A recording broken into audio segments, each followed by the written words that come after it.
उप मुख्यमंत्री विजय शर्मा ने राजनांदगांव लोकसभा क्षेत्र से कांग्रेस प्रत्याशी भूपेश बघेल और कांग्रेस पर जमकर निशाना साधा है।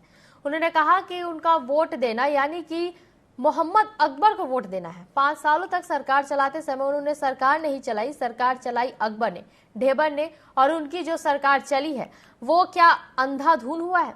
सब जान रहे हैं किस तरह से तुष्टीकरण की कांग्रेस की नीति परवान चढ़ी थी, सब जानते हैं। साथ ही डिप्टी सीएम ने कवर्धा में भगवा ध्वज के संदर्भ में जो विवाद हुआ था, भगवा ध्वज का अपमान हुआ था, उसकी सुध लेने वाला कोई नहीं था।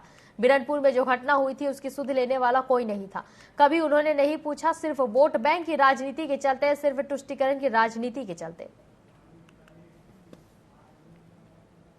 राजनांदगांव लोकसभा क्षेत्र से भूपेश बघेल लड़ रहे हैं। इनको वोट देना यानी कि मोहम्मद अकबर को वोट देना, बिल्कुल ऐसा ही है।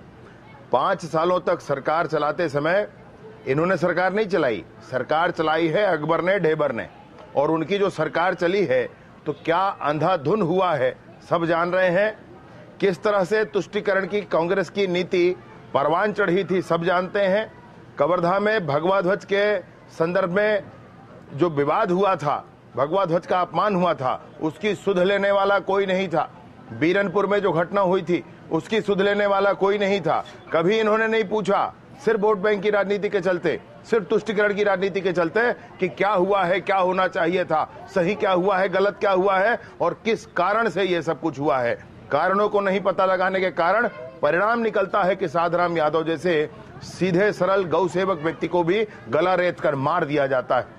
मैं निस्संदेह इस बात को कहता हूं कि इस तुष्टीकरण की राजनीति को समाप्त होना चाहिए। हमारे छत्तीसगढ़ में तो इसके लिए स्थान ही नहीं होना चाहिए।